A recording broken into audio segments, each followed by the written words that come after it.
এই জীবন আসলে কি? এ হলো জন্ম থেকে মৃত্যু পর্যন্ত এই সময়। কিছু মানুষ এটা বলে থাকেন যে এই যে নিঃশ্বাস নিচ্ছি, এই হলো জীবন। আর প্রত্যেক ব্যক্তি, প্রত্যেক প্রাণী, তাদের নিঃশ্বাস নির্ধারিত থাকে, নির্দিষ্ট হয়ে থাকে। তাকে সেই নির্ধারিত নিঃশ্বাস নিতেই হয়, তারপর তিনি মৃত্যু লাভ করেন। কিন্তু এটা কি সত্যি? সত্যি কি মনুষ্য জীবন এই নিঃশ্বাসের উপর নির্ধারিত থাকে? এই নিঃশ্বাসের গণনাই কি মনুষ্য জীবনের অস্তিত্ব? কখনোই নয়। মনুষ্য জীবন শুধু কিছু নিঃশ্বাস নয় যা একদিন থেমে যাবে। মনুষ্য জীবন হলো সেই নিঃশ্বাসের মধ্যেকার সেই সময় যা দেখে অন্য কারোর নিঃশ্বাস স্তব্ধ হয়ে যেতে পারে। সেই মুহূর্ত যেখানে মানুষ আপনার মধ্যে সেই প্রেম দেখতে পারে, আপনার সাহস দেখতে পারে, আপনার শক্তি দেখতে পারে, আপনার চেষ্টা দেখতে পারে, আপনার পরিশ্রম দেখতে পারে, অন্যায় আর দুর্নীতির বিরুদ্ধে আপনার যুদ্ধ দেখতে পারে। জীবনে গুরুত্বপূর্ণ সেই মুহূর্ত, সেই সময় যেটা আপনি বেঁচে আছেন। সেই সময়ে আপনি এই সংসারের অন্য ব্যক্তিদের জীবন বাঁচার একটা দিশা দেখাতে পারেন, একটা প্রেরণা যোগাতে পারেন, শক্তি দিতে পারেন, আশা দিতে পারেন। তাই জীবনে এটাই করুন, এমন একটা জীবন যাপন করুন যা অন্যের জন্য আদর্শ হয়ে থাকে। এটাই করুন আর আমার সাথে ভালোবেসে বলুন, রাধা রাধা। আমরা সবাই নিজেকে স্বচ্ছ রাখতে চাই, শুদ্ধ রাখতে চাই, পবিত্র রাখতে চাই। আর দেখতে গেলে এটা হলো আমাদের কর্তব্যও বটে। এবার এটার জন্য আমরা কি না করি। যখনই আমরা সকালে উঠি তখন উঠেই আমরা দাঁত মাজি। দিনে যখনই আমরা সময় পাই কিছু সুগন্ধি খাদ্য খাবার চেষ্টা করি যাতে আমাদের মুখ থেকে দুর্গন্ধ না আসে, বরং সুগন্ধ আসে। এই পা দুটো আমরা শুদ্ধ রাখার জন্য, পবিত্র রাখার জন্য যখনই আমরা বাড়ির বাইরে যাই পাদুকা পায়ে দিয়ে যাই, আর যখন ফিরে আসি আমরা জল দিয়ে পা ধুয়ে নিই। মনে রাখবেন, সেই ব্যক্তির মুখ হলো সব থেকে বেশি পবিত্র যে মুখ দিয়ে ঈশ্বরের নাম নেওয়া হয়, যার বাণী হলো অত্যন্ত শুভ, যা মানুষের পথ প্রদর্শন করে, যা মানুষকে শান্তি দেয়। যদি এই হৃদয়কে আপনি পবিত্র করতে চান তাহলে মানবতাকে বুঝতে হবে, মানুষের দুঃখগুলিকে বুঝতে হবে, তবেই এই হৃদয় পবিত্র হবে। এই পা দুটো যদি আপনি পবিত্র করতে চান তাহলে কোনো তীর্থস্থানে যান। ওখানে হয়তো আপনি জানেনও না যে কতজন সৎপুরুষ, কতজন মহাপুরুষ এসেছেন। তাদের চরণের ধুলো সেখানে পড়েছে যা আপনার চরণ শুদ্ধ করে তুলতে পারে। যদি এই হাতগুলি আপনি পবিত্র করতে চান তাহলে এই হাত দিয়ে শুভ কর্ম করুন, দান করতে শিখুন। আর যদি এই আত্মা আপনি পবিত্র করতে চান, একটাই বিকল্প আছে, প্রেম, শুদ্ধ নিঃস্বার্থ প্রেম। এই প্রেম বিতরণ করতে থাকুন, আপনি শুদ্ধ থাকবেন, পবিত্র থাকবেন। আসুন আমার সাথে ভালোবেসে বলুন, রাধা রাধা। কখনো এটা ভেবে দেখেছেন কোনো বিশেষ স্থানে বা বিশেষ পরিস্থিতিতে সব থেকে বেশি গুরুত্বপূর্ণ কি হতে পারে? যদি শরীরের কথা বলি তাহলে সব থেকে বেশি গুরুত্বপূর্ণ হলো মস্তিষ্ক আর মন। যদি ব্যবসার কথা বলি তাহলে সব থেকে গুরুত্বপূর্ণ হলো ধন।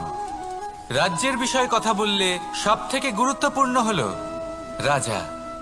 আর সমাজের কথা যদি বলি তাহলে সব থেকে গুরুত্বপূর্ণ হলো আমাদের গুরু। এবার এই সব গুরুত্বপূর্ণ কারণ এদের হাতেই সব থাকে। দেখুন, হয় এরা আমাদের উত্থানের পথে নিয়ে যেতে পারে অথবা আমাদের পতনের দিকে নিয়ে যেতে পারে। এবার যদি কোনো অসামান্য রাজা হন যিনি কিনা সত্যবাদী, যিনি একজন ভালো রাজা, তাহলে তিনি সেই দেশকে, সেই রাজ্যকে বিকাশের পথে নিয়ে যাবেন, আর নয়তো অন্ধকারের পথে নিয়ে যাবেন।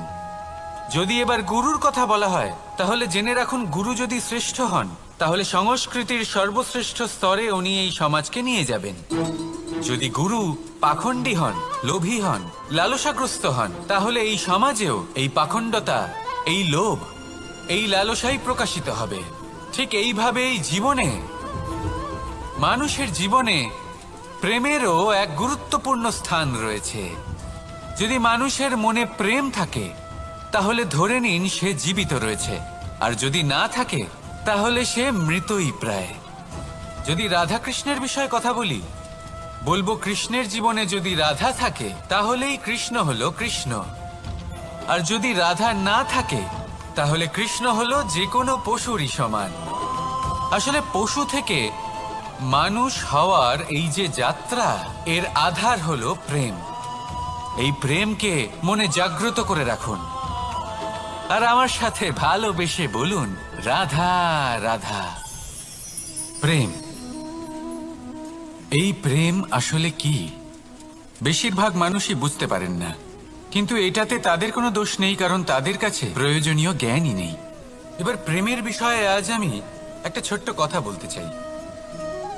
আপনি দেখবেন কিছু মানুষ যখন কাউকে ভালোবাসেন তখন তাদের মনে হয় সেই ব্যক্তির ওপর ওনার অধিকার রয়েছে। এবার সেই অধিকারের বোধে ফেঁসে গিয়ে নিজেই ক্রুদ্ধ হয়ে বসেন যে ও আমার কথা মনে করলো না, ওর স্মৃতিতে আমার কোনো স্থান নেই, ও আমার সাথে কথাই বলতে ভুলে গেছে, ইত্যাদি ইত্যাদি অনেক কারণ হতে পারে। আমি আপনাকে একটা প্রশ্ন করি, এই যে স্মৃতিগুলি, এটাই কি ভালোবাসা? কখনোই নয়। প্রেম তো হলো সেই আবেগ, সেই বোধ যা এক সুগন্ধিত ফুলের মতো আপনার জীবনকে, আপনার মনকে আনন্দিত করবে, প্রসন্নতার দ্বারা ভরিয়ে তুলবে। প্রেম হলো সেই বোধ। তাই যদি আপনি প্রেমকে বুঝতে চান তাহলে প্রেমের ভাবনাকে বোঝার চেষ্টা করুন। প্রেমকে যদি যাপন করতে চান তাহলে আবেগের দ্বারা যাপন করুন, স্মৃতির দ্বারা নয়। স্মৃতির কি আছে? আজ আছে, পরবর্তীকালে নাও থাকতে পারে। সময়ের সাথে এই স্মৃতি ফিকে হয়ে যেতে পারে, কিন্তু এই আবেগ তা চিরকাল মনের মাঝে থেকে যায়। তাই আসুন আর আমার সাথে ভালোবেসে বলুন, রাধা রাধা। রাজ্য, শাসন, সাম্রাজ্য, সংস্থাপনা, এগুলিকে সফল কখন বলা যেতে পারে? কোনো কোনো বুদ্ধিজীবী বলেন তখন যখন চারিদিকে শান্তি থাকে, কারোর মনে কোনো প্রশ্ন থাকবে না, শঙ্কা থাকবে না। কিন্তু আমার মনে হয় এটা অনুচিত। কোনো রাজ্যের পক্ষে বা কোনো শাসনকালে সবথেকে বড় সংকট তখন আসে যখন সবথেকে বেশি যোগ্য ব্যক্তি বা সবথেকে বেশি বিদ্বান ব্যক্তিও শুধু মুখদর্শক হয়ে বসে থাকেন। মনে প্রশ্ন আসতে থাকে কিন্তু জিজ্ঞেস করেন না, শঙ্কা উৎপন্ন হয় কিন্তু ব্যক্ত করতে পারেন না। এটা খুবই অনুচিত। এই যে প্রশ্ন, তা আসা খুব ভালো। এই প্রশ্ন অকারণে আসে না, কোনো সমস্যার কারণেই আসে। এই প্রশ্নের দ্বারা আপনি সেই সমস্যাগুলি দেখতে পাবেন যাতে আপনি এতদিন অনভিজ্ঞ ছিলেন। আর যত প্রশ্নের নিবারণ আপনি করবেন ততই আপনার রাজ্য, আপনার শাসন আরো শ্রেষ্ঠ হয়ে উঠবে। এই প্রশ্ন, এই শঙ্কা, এগুলো আপনাকে সমাধানের চূড়াতে অবশ্যই নিয়ে যাবে। সেই জন্য না প্রশ্ন করা অনুচিত, আর না শঙ্কা ব্যক্ত করা অনুচিত, আর না তিনি মূর্খ যিনি প্রশ্ন করেন, শঙ্কা ব্যক্ত করেন। তাই এনাদের কখনো দূরে করে দেবেন না, এনাদের নিজস্ব মতামত রাখতে দিন। যখন সবাই মিলে একমত হবেন তখন নিশ্চিত রূপে বলা যায় যে এই রাজ্য, এই শাসন, এই সংস্থাপনা সাফল্যের শিখরে রয়েছে। তাহলে আসুন আর আমার সাথে ভালোবেসে বলুন, রাধা রাধা। প্রকৃতি, নিয়তি কখনোই কারোর সাথে পক্ষপাত করে না, প্রত্যেককে জীবনদান দেয়, সমান সুযোগ প্রদান করে। এটা সেই ব্যক্তির উপরে নির্ভর করে যে সে কিভাবে তার থেকে লাভবান হয়ে উঠবে। তার নির্বাচনের উপর নির্ভর করে, তার দৃষ্টিভঙ্গির উপর নির্ভর করে, নির্ভর করে যে সে কতটা ধনাত্মক বা কতটা নেতিবাচক। দুই ধরনের মানুষ হন। এমন কিছু মানুষ হন যারা প্রত্যেক পরিস্থিতি, প্রত্যেক সমস্যা এবং বিপদে সুযোগ খুঁজে বের করেন। আর কিছু এমন মানুষ রয়েছেন যারা যে কোনো সুযোগে কোথাও না কোথাও থেকে একটা সমস্যা খুঁজে বের করেন। এবার আপনি কি চান? আপনি সুযোগ চান, তাহলে সুযোগ পাবেন। আপনি সমস্যা পেতে চান, সমস্যা তো আপনি চাইলেই খুঁজে পাবেন। চয়ন আপনারই যে আপনি কতটা ধনাত্মক থাকতে চান, কতটা নেতিবাচক থাকতে চান। ধনাত্মক থাকুন, জীবনে সব কিছু সম্ভব হবে। আসুন আর আমার সাথে ভালোবেসে বলুন রাধা রাধা। যখনই আমরা কথা বলি জলরাশির বিষয়ে, যখন আমরা তুলনা করি, তখন আমাদের খুব ভালো লাগে মিষ্টি সরোবর, পুকুর, নদী। আর আমরা অপেক্ষা করে থাকি সাগরের জন্য, সমুদ্রের জন্য। কেন করি? কারণ এই সাগর, এই সমুদ্র, এ হলো অত্যন্ত বিশাল আর ভয়ানক। এর জলও কিন্তু নোনতা, যা আমরা পান করতে পারি না। কখনো ভেবে দেখেছেন এই সমুদ্রের অন্তরে এই নোনতা জল, এই নোনতা ভাব, এটা আসে কোত্থেকে? এই যে সমুদ্র, যে প্রবাহমান নদীর থেকে যে খনিজ নির্গত হয়, তার ভান্ডার হলো এটা। সেই খনিজকে নিজের অন্তরে গ্রহণ করে, সেই নোনতা ভাব নিজের মধ্যে সমাহিত করে, আর তারপর সেই নোনতা জল বাষ্পে পরিণত হয়ে ওপরে উঠে যায়, যা মেঘ হয়ে আপনার ওপর মিষ্টি বৃষ্টি হয়ে ঝরে পড়ে। এ হলো সমুদ্রের ত্যাগ, যার জন্য আপনি মিষ্টি জল পান করতে পারছেন, সে নদী থেকেই হোক বা সরোবর থেকে। সেই জন্যই হয়তো সাগর হলো এত মহান, হয়তো সেই জন্যই রত্ন সাগরে পাওয়া যায়। তাই মনে রাখবেন, ক্ষমতা তারই হয় যে ত্যাগ করতে জানে, কোনো বিষকে নিজের মধ্যে ধারণ করে নিতে জানে। তাহলে আপনিও এটাই করুন, এতটাই শক্তিশালী হয়ে উঠুন আর আমার সাথে ভালোবেসে বলুন রাধা রাধা। বৃষ্টির ফোঁটা কত ছোট, কিন্তু সাগর কত বড়, হিমখণ্ড কত ছোট, হিমালয় কত বড়। কত পার্থক্য আছে দেখুন, দশরথ পুত্র রাম আর শ্রীরাম। দেখুন, একটা ফোঁটা একসাথে মিলিত হয়ে তখন এই বিশাল সাগর তৈরি হয়। সকল হিমখণ্ড যখন একসাথে মিলিত হয় তখন এই বিশাল মহান হিমালয় গঠিত হয়। সেইভাবেই একটা ছোট্ট বনবাস দিয়ে শুরু হয়েছিল একটা যাত্রা, রাম থেকে শ্রীরাম হবার পথে, মর্যাদা পুরুষোত্তম হবার জন্য। কিন্তু এর থেকে আপনি কি শিখলেন? বিন্দু আসলে মহান নয়, মহান হলো সাগর। হিমখণ্ড মহান নয়, মহান হলো হিমালয়। অর্থাৎ কোনো মহান কাজ করার জন্য বা মহান হবার জন্য আপনাকে আরম্ভ করতে হবে ছোট থেকে। একটা অত্যন্ত সরল কিন্তু একটা গুরুত্বপূর্ণ কথা আমি আপনাকে বলতে চাই। দেখুন, আরম্ভ করার জন্য প্রথমেই আপনার মহান হবার কোনো প্রয়োজন নেই, কিন্তু হ্যাঁ, মহান হবার জন্য প্রথমে আরম্ভ করা অত্যন্ত প্রয়োজনীয়। আপনি যদি শুরুই না করেন তাহলে কখনো মহান হতেই পারবেন না। প্রকৃত নিষ্ঠা দ্বারা আরম্ভ করুন। আপনার পদক্ষেপ, আপনার কর্ম যতই ক্ষুদ্র হোক না কেন, তা করতে থাকুন, নিরন্তর চেষ্টা করতে থাকুন। তারপর দেখবেন এই যে মহানুভবতা নিজে পথ চলে আপনার কাছে আসবে। তাই আপনি এটাই করুন আর আমার সাথে ভালোবেসে বলুন রাধা রাধা। কোনো প্রাণী, মানুষ অত্যন্ত চঞ্চল হয়, একদম জলের মতো। জলও অত্যন্ত চঞ্চল, অত্যন্ত উৎসুক। জল সবসময় উৎসুক হয়ে থাকে আকাশের কাছে যাবার জন্য। সেই জন্য সে নিজেকে জ্বালায়, বাষ্প হয় আর আকাশে পৌঁছে মেঘে সমাহিত হয়ে যায়। তারপর সেই জল উৎসাহিত হয়ে থাকে যে ও কবে বৃষ্টির ধারা হয়ে মাটিতে ঝরে পড়বে।